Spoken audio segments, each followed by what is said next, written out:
I don't deserve respect. I killed my sister.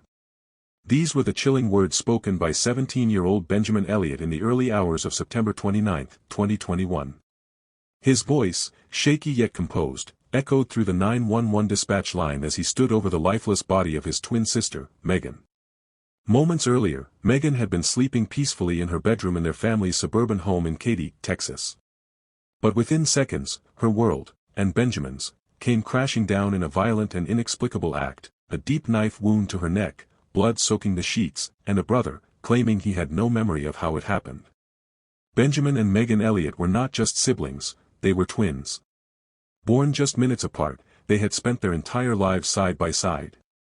Growing up in Katy, Texas, they shared everything: family vacations, childhood memories, and the unique bond that only twins can understand. By all accounts, Benjamin and Megan were close. Those who knew them described a pair that complemented each other, like two halves of a whole. Megan was bright, artistic, and full of life. Benjamin, quiet and introspective, often kept to himself but was deeply attached to his sister. Their family home, an ordinary house in a quiet suburban neighborhood, was the backdrop of their teenage years, a place where their bond had grown stronger over time. They had their differences, like any siblings, but never anything that hinted at violence. Never anything that foreshadowed what would unfold in the early hours of that September morning. And that's what made the events of that night so incomprehensible. How could one twin, a brother who had never shown any signs of aggression, suddenly take the life of the sister he had grown up with? It wasn't just the brutality of the act that shocked those who followed the case. It was the explanation that came afterward. Benjamin claimed he had been asleep, that he had no memory of stabbing his sister, of holding the knife, of ending her life. He insisted that he had woken up only after it was too late, standing over Megan's bloodied body, a nightmare bleeding into reality. Could it be true? Could someone, in the depths of sleep, commit an act so horrifying without any awareness or intent? Science tells us that sleepwalking can lead people to do strange things, walking out of their homes, eating food, even driving cars, all without memory of it. But murder? That was something else entirely. As the case unfolded, it became clear that this wasn't going to be a simple open-and-shut investigation. The legal battle that followed would challenge experts, divide opinions, and leave many wondering, was Benjamin Elliott a victim of his own subconscious mind? Or was his defense a carefully crafted deception, designed to cover up something far more sinister? In the search for answers, investigators, doctors, and legal experts would be forced to confront one of the most unsettling questions in criminal history. How much control do we really have over our own actions? And when tragedy strikes, can sleep truly be an excuse for murder? Before we move forward with this shocking case, take a moment to like this video and subscribe to the channel. Your support helps us bring you more in-depth true crime stories just like this one. To understand the tragic events that unfolded in the Elliott household, we must first explore the intricate dynamics of their family, the personal interests that shaped their lives, and the mysterious realm of sleep disorders that would later become central to this case. The Elliott family resided in a modest home in Katy, Texas, a suburban enclave known for its tight-knit community and tranquil surroundings. Benjamin and Megan, the twins at the heart of our story, were the youngest members of the Elliott family. Their parents, hardworking and devoted, provided a stable and nurturing environment, emphasizing the values of education, responsibility, and mutual respect. Growing up, Benjamin and Megan were inseparable. Their twin bond was evident in their shared experiences and mutual understanding. Megan was often described as the more outgoing of the two, with a passion for art and a vibrant social circle. Benjamin, on the other hand, was introspective, with a keen interest in the outdoors and survival skills. Despite their differing personalities, the twins complemented each other, creating a harmonious balance that was the envy of many. From a young age, Benjamin developed a fascination with wilderness survival. He immersed himself in literature and online communities dedicated to the art of surviving in the wild. This interest naturally extended to the tools of the trade, particularly survival knives. To Benjamin, these knives were not weapons but essential instruments for outdoor adventures, tools that symbolized self-reliance and preparedness. In the days leading up to the incident, Benjamin acquired a new survival knife. This particular knife was notable for its craftsmanship and functionality, making it a prized addition to his collection. He had shared his excitement about the new acquisition with friends, discussing its features and potential uses in future camping trips. This purchase, however, would later become a focal point in the events that transpired. Sleep is a complex and often mysterious state of human consciousness. Within its depths lie various disorders known as parasomnias, which include behaviors like sleepwalking, night terrors, and confusional arousals. Individuals experiencing parasomnia can perform routine or even hazardous activities while remaining in a sleep state, often with no recollection upon waking. The Elliott family had its own history with sleep disturbances. Testimonies during the trial revealed that Benjamin had experienced episodes of sleepwalking in the past. Family members recounted instances where he would perform mundane tasks or wander the house without any memory of these actions the following morning. Additionally, there were accounts suggesting that other relatives had also exhibited sleepwalking behaviors, indicating a possible genetic predisposition. Understanding parasomnia is challenging. While common behaviors like walking or talking during sleep are widely recognized, more complex actions, especially those resulting in harm, are rare and not fully understood. The notion that someone could commit a violent act while asleep stretches the boundaries of our comprehension, making it a contentious topic in both medical and legal fields. In the early hours of September 29, 2021, the Elliott household in Katy, Texas, was shrouded in the stillness typical of suburban nights. The family members were asleep, each in their respective rooms, unaware of the tragedy about to unfold. According to Benjamin Elliott, he awoke from what he described as a vivid dream, only to find himself standing in his twin sister Megan's bedroom. In his hand was a survival knife, a recent addition to his collection, and before him lay Megan, motionless, with the blade embedded in her neck.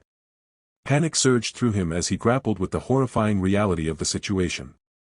Overwhelmed by shock and confusion, Benjamin instinctively removed the knife from Megan's neck, a decision that, unbeknownst to him, could have exacerbated her injuries. Desperate to save his sister, he attempted cardiopulmonary resuscitation, CPR, pressing on her chest in a frantic bid to revive her. Blood stained his hands and clothes as he worked against time, his mind racing to comprehend the nightmare unfolding before him. Realizing the severity of the situation, Benjamin reached for his phone and dialed 911. The call, placed at approximately 4:42 a.m., captured the raw urgency and disorientation of the moment. As investigators later examined the events leading up to the stabbing, they uncovered discrepancies that cast doubt on Benjamin's account. Notably, cell phone records indicated activity on Benjamin's device shortly before the incident. Data showed that his phone was in use not long before his sister's death and that it was locked approximately 20 minutes before he called 911 to report the stabbing. This information challenged the narrative of a sudden, unconscious act and suggested a level of awareness inconsistent with sleepwalking.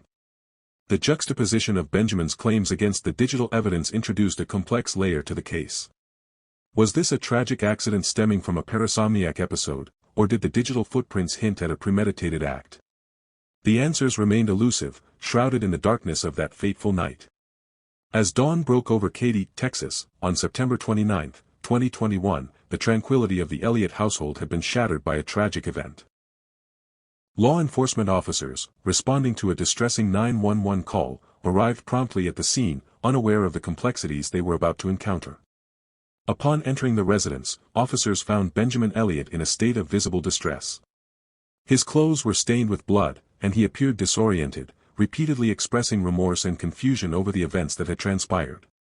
Leading the response was Officer James Mitchell, a seasoned member of the local police department, who later recounted his initial impressions. The officers proceeded to Megan's bedroom, where they discovered her lifeless body. The room showed signs of a struggle, with bedding displaced and personal items scattered. The survival knife, identified as the weapon used in the incident, was found nearby, its blade covered in blood. The immediate priority for the investigative team was to gather and preserve evidence that could shed light on the circumstances leading to Megan's death. Investigators learned that Benjamin had acquired the survival knife just the evening prior to the incident. Receipts confirmed the purchase, and friends mentioned his enthusiasm about adding the knife to his collection. This detail raised questions about the timing and intent behind the acquisition. Forensic experts meticulously examined the crime scene. Blood spatter analysis indicated the angle and force of the stabbing, while fingerprint analysis confirmed Benjamin's prints on the knife handle. Additionally, Megan's fingernails were scraped for potential defensive evidence, but no foreign DNA was found, suggesting she might have been asleep during the attack. As Benjamin recounted his version of events, he introduced a perplexing element to the case. He claimed to have been sleepwalking during the incident. This assertion presented a significant challenge to investigators and prosecutors alike.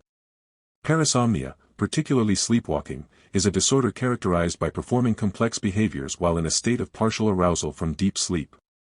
Individuals may engage in activities ranging from walking to more intricate tasks, often with no recollection upon waking. The legal system has occasionally encountered the sleepwalking defense, where defendants argue a lack of intent due to unconsciousness during the act. The defense's expert, Dr. Robert Lang, supported the possibility of Benjamin's parasomnia, citing his history of sleep disturbances and the family's account of prior sleepwalking incidents. Conversely, the prosecution's expert, Dr. Sandra Lee, argued that the nature of the act, retrieving a knife and stabbing, was too complex to be executed during a sleepwalking episode. Further complicating the investigation were records indicating Benjamin's phone activity shortly before the incident. Data showed that his phone was used not long before his sister's death and was locked approximately 20 minutes before he called 911 to report the stabbing. This evidence challenged the narrative of a sudden, unconscious act and suggested a level of awareness inconsistent with sleepwalking. The investigation into Megan Elliott's death was fraught with complexities, from the collection of physical evidence to the exploration of psychological defenses. As the case progressed to trial, the jury faced the daunting task of discerning between a tragic accident rooted in a sleep disorder and a deliberate act of violence. In the quiet courtroom of Harris County, Texas, the air was thick with anticipation as the trial of Benjamin Elliott unfolded, a case that had gripped the community and drawn national attention. Benjamin, now 21, stood accused of the unthinkable, the murder of his twin sister, Megan, an act he claimed occurred while he was sleepwalking. The prosecution presented a narrative of premeditation. They highlighted that the survival knife used in the incident had been acquired by Benjamin just the night before the tragedy, a detail suggesting foresight rather than an unconscious act. Digital forensic analysis revealed that Benjamin's phone was active shortly before Megan's death, challenging his assertion of being in a sleepwalking state. Prosecutors also pointed to the manner of the attack. Megan's screams had been muffled with a pillow, implying an awareness of actions and a deliberate attempt to silence her. In contrast, the defense painted a picture of a young man with a documented history of sleep disturbances. Family members testified to Benjamin's past sleepwalking episodes, recounting instances where he would wander the house in the middle of the night, unaware of his actions. A neurologist specializing in sleep disorders testified on behalf of the defense, explaining that parasomnia encompasses behaviors like sleepwalking, where individuals perform activities without conscious awareness. The expert cited cases where sleepwalkers had engaged in complex and even violent behaviors, arguing that it was plausible for Benjamin to have acted without intent. After careful deliberation, the jury found Benjamin Elliott guilty of murder. The judge subsequently sentenced him to 15 years in prison for the murder of his twin sister, Megan. The courtroom was filled with a mix of emotions, sorrow for the loss of Megan and the gravity of Benjamin's conviction. The trial garnered extensive media attention, with public opinion sharply divided over the validity of the sleepwalking defense. Some empathized with Benjamin, viewing him as a troubled young man who had inadvertently caused an unthinkable tragedy. Others saw the defense as a dubious tactic, concerned about the precedent it might set for future cases. Legal analysts debated the challenges of proving unconscious intent, highlighting that while rare, the sleepwalking defense has been invoked in previous cases. Such cases underscore the complexities courts face when distinguishing between involuntary actions and deliberate crimes. The conviction of Benjamin Elliott for the murder of his twin sister, Megan, forces us to confront a deeply unsettling question: can someone commit a crime in their sleep? At the heart of this case is a defense rarely seen in courtrooms, the sleepwalking defense, an argument that the defendant was not in control of their actions and therefore cannot be held responsible. The implications of this defense are profound, raising questions about the nature of consciousness, criminal intent, and the very foundation of the justice system. Sleepwalking, also known as somnambulism, falls under a category of sleep disorders called parasomnias. These conditions involve unusual behaviors that occur during deep sleep, ranging from simple actions like sitting up in bed or talking to more complex activities such as walking, eating, or even driving. While rare, there have been documented cases where sleepwalkers have engaged in violent acts, including physical assaults and, in extreme instances, homicide. But proving that someone acted without conscious intent is a monumental challenge in a legal setting. The sleepwalking defense is built on the idea that the accused lacked mens rea, the guilty mind required for a criminal conviction. In other words, if someone is unconscious during an act, they cannot be legally responsible for it. This argument has been used in only a handful of criminal cases over the years, largely because of the immense difficulty in proving sleep-related automatism. Unlike other medical conditions that can be diagnosed with physical evidence, sleepwalking episodes are fleeting, often undocumented, and rely heavily on witness testimony or medical history. In Benjamin Elliott's case, his defense argued that he had a history of sleep disturbances and that his actions on the night of September 29, 2021, were entirely involuntary. Experts were called to explain the complexities of parasomnia, describing how the brain can remain in a state between wakefulness and deep sleep, allowing for automatic behaviors that the individual has no memory of afterward. His family confirmed that Benjamin had sleepwalked before, adding weight to the claim that this was not an isolated incident. But despite the defense's argument, the prosecution was quick to challenge this narrative. They pointed to Benjamin's actions before and after the incident, the fact that he had recently acquired the knife, his phone activity before the attack, and his ability to call 911 and perform CPR after realizing what had happened. Could a person truly in a sleepwalking state complete such complex tasks? The jury was faced with a difficult decision, one that would determine whether this was a tragic accident or a calculated crime. In the end, Benjamin Elliott was found guilty and sentenced to 15 years in prison. The verdict sent a strong message about the difficulty of successfully using the sleepwalking defense. Unlike cases where mental illness or temporary insanity are invoked, sleepwalking cases present unique challenges. How do you prove that someone was unconscious when committing a crime? How do you differentiate between a legitimate medical condition and a fabricated excuse for violent behavior? This case brings to light a broader conversation about the intersection of medical science and the legal system. The law is designed to punish intentional wrongdoing, but what happens when an action is committed involuntarily? Should the justice system make more room for rare conditions like parasomnia, or does doing so risk setting a dangerous precedent? Sleepwalking remains one of the most debated and least understood areas of criminal defense, with each case forcing courts to weigh scientific evidence against legal responsibility. Beyond the courtroom, this case sparked public debate about the nature of consciousness and personal accountability. Some sympathized with Benjamin, believing that he was trapped in a nightmare of his own making, one where he woke to find himself in the middle of a tragedy he could not comprehend. Others believed that the evidence suggested something far more sinister, arguing that sleepwalking was an implausible excuse for murder. The controversy surrounding this case is likely to continue, raising questions about how the legal system should handle involuntary actions and the complexities of human behavior. The case of Benjamin Elliott leaves us with a troubling question: was this a tragic accident driven by an uncontrollable sleep disorder, or a carefully crafted defense for a premeditated crime? What do you think?